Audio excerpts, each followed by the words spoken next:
Abby and Lorraine. It's a pleasure to meet you both. How are you tonight? Yeah, great. Thank you. That's good to hear. I know you guys are traveling, so I really do appreciate you take the time to talk. And I got a chance to not just watch the film today, but I also got to speak to Martin Wren earlier this morning, who obviously founded the festival. So it's been incredible insight into this amazing festival, and then obviously watching your short film as well. But I guess I'd like to just start with a question for both of you about the genesis of the project and sort of how this idea and this story first came to you, and sort of what was the initial idea of how you wanted to turn this sort of fun concept into this short film. I suppose I better answer that question. So I have actually worked in the disability field for like 40 years. Wow. And when I was on a train actually up to Sydney, and I happened just to see an ad for this film festival. And I thought, oh, wow, what a fantastic idea, because I know how difficult it is for people with disabilities to get jobs. Yeah. So I thought this is a great way to try and, you know, try and promote what people with disabilities can do and try and break down some barriers. And I just thought, oh, it's a fantastic idea. And then it sort of triggered a memory that years and years and years ago, I won't say how many, I used to train people to work with people with disabilities. That was part of my job. Sure. And back then I used a film called A Different Approach. And that was made in the late 70s. That's showing how old I am. Okay. And it was on 16 mil film. Oh, And wow. it starred a very, very young Michael Keating. It was a short film. It's about 20 minutes long. But the thing that really stood out about that film was it was quite funny. Right. Because with disability, it's a bit of a, taboo topic in some ways.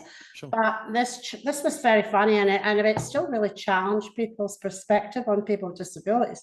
And just seeing that, and I just thought, oh, that takes me back to when I used that film as a training program. And then, I was like, isn't it sad that not a lot has changed in all this time? And then on the way home, I saw the ad again, and I thought, well, where are the barriers to people with disabilities getting jobs that meet their skills and their qualifications and potential? And I thought, well, a lot of the time, it's getting through the interview process. Yeah. And it doesn't seem to matter what sort of disability people have. They just come up with barriers and glass ceilings and that they can't break through. And basically, by the time I got home, I had the plot in my head thinking, you imagine all these famous people who've got disabilities. If they ever had to come up against an interview panel, would they get a job? So I had this thing in my head, and when I go home, I thought, I've just got to put it to paper. But I've never done anything like this before.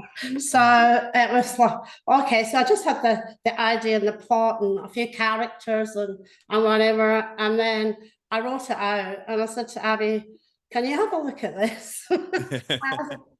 At uni, she's doing media and communications. And Yes. Yeah. she also works for I-98. I'll let her tell all this, but she works for I-98 FM. So she makes little video clips. So I said, could you do something with this little screenplay and in this context? And I showed her a couple of videos from the website, so she knew what sort of things were there. So Yeah. so she had the gig.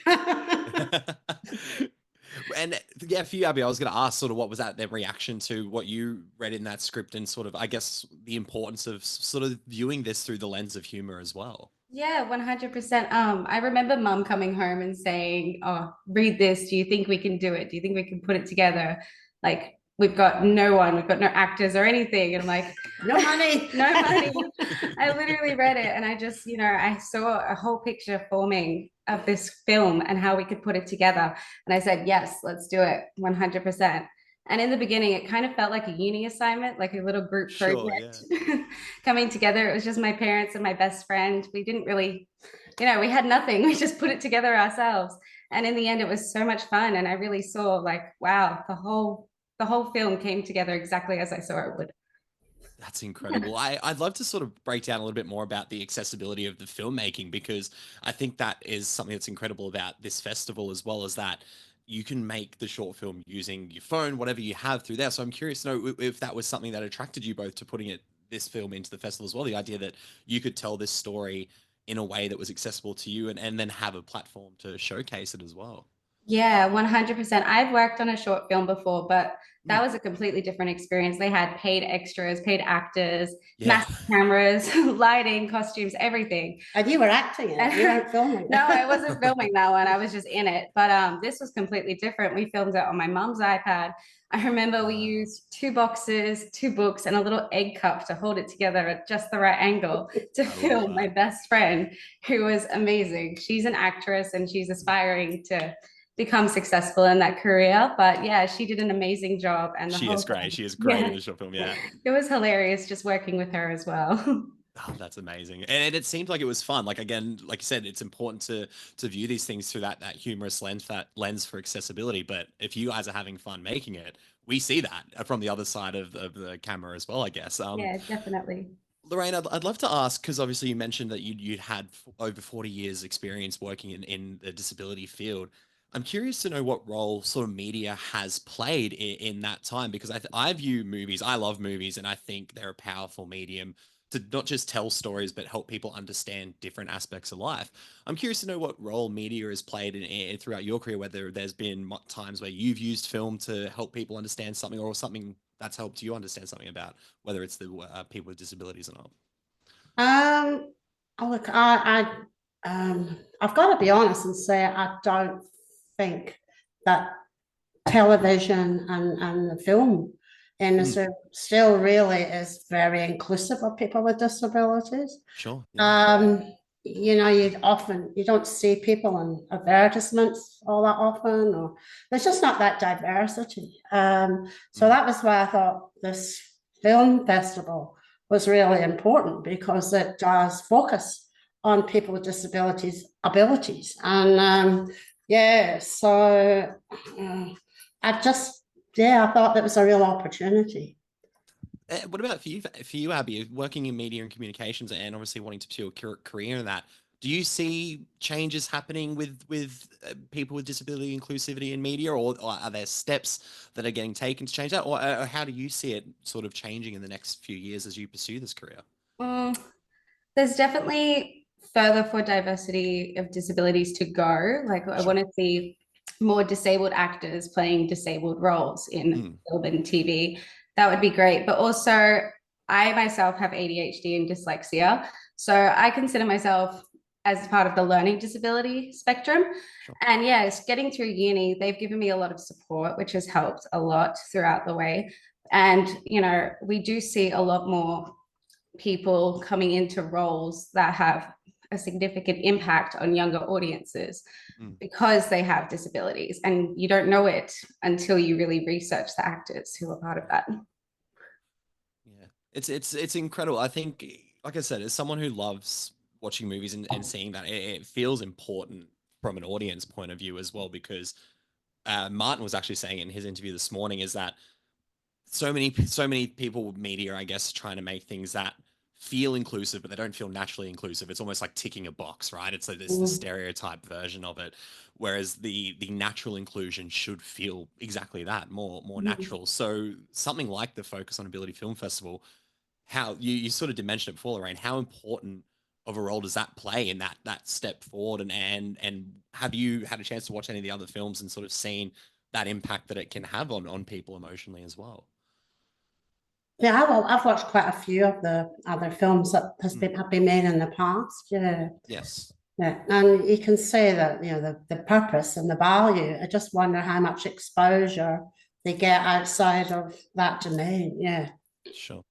Yeah, well, I think that's the seeing it, for 16 years now. I think Martin was saying that it's been on. And I think it's growing and growing each year, but there's obviously still so much more that can be done. yeah, yeah.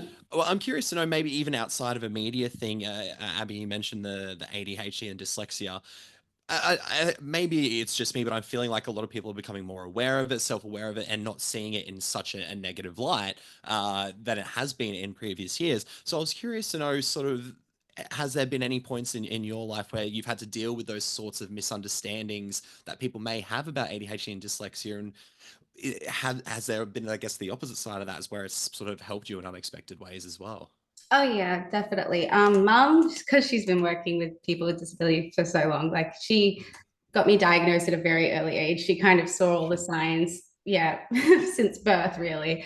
Yeah. And yeah, she got me all the help that I needed, which was great. And I was kind of the weird kid in school. I think a lot of people can say they are, Yeah. but it didn't really impact me all that much because I saw it as a new, well, not a challenge, more as an opportunity because it gave me a lot of creativity and a lot of, yeah. Like I Nice, went yeah. to a performing arts high school and I did music, dance, and drama and Yeah. media. And it was just, because of that, I just had a lot of creative freedom to do the stuff that I was interested in, which helped me along the way. And also my teachers gave me a lot of support.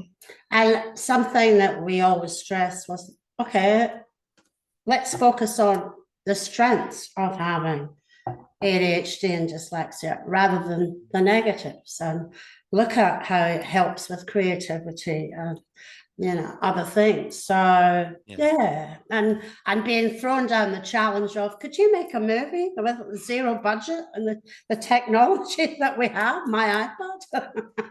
Oh yeah, sure, Mom. And you did. That's the thing, right? That's the takeaway from it. Other people have said, get lost. But I think that's a testament to not just the film that you both have made, but the festival in general. It is this almost stance to be like, look at what we can do and focus on those positive aspects of it as well. Because I was saying to Martin this morning, my mum's a special education teacher, so I've seen sort of the toll that obviously it takes on her as a teacher, but like the students and those families as well, and some of the intensive care things that she has to do. My grandfather was he was the head of a home for disabled, both physical and intellectual kids who didn't have a home to go to. So I've been surrounded by people with disability for ultimately my entire life, and to see my love of what I like, watching movies and filmmaking, to be combined with the can do attitude and the positivity of it is incredible. And that's a testament to the festival. And I think it's an incredibly brave thing to make a film that showcases that you guys get to you step out and tell people your story. If there wasn't the focus on Ability Festival, how much harder do you think it would be to try and get these stories out there? Absolutely. I don't know what would happen. Yeah. As I was saying, the movie that I used to use a different approach that starred Michael Keaton.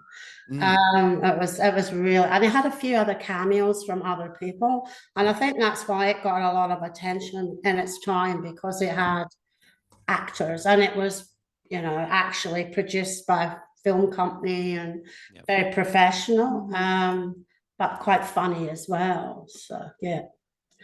It's incredible. Well, it's incredible. Like I said, I think your short film, I really enjoyed it. I think the feeling comfortable to view it through the lens of humor, I think, is also a big step forward for a lot of audiences who don't necessarily know how to deal with talking or about these sort of things. Like you said, that they are taboo to some people. So I think it's really awesome that you guys were able to view it through such a comedic lens. It's a really whimsical short film. This is a fantastic festival. You guys will be in Sydney for the red carpet. Yeah, we're going definitely. Yeah. That's fantastic. That's going to be great. I think it's going to be an awesome event. So I want to thank you both for taking the time to chat. I know you've had a crazy day, so thank you so much for taking the time to do it. And I hope we get to talk again sometime soon for another project. This has been a lot of fun.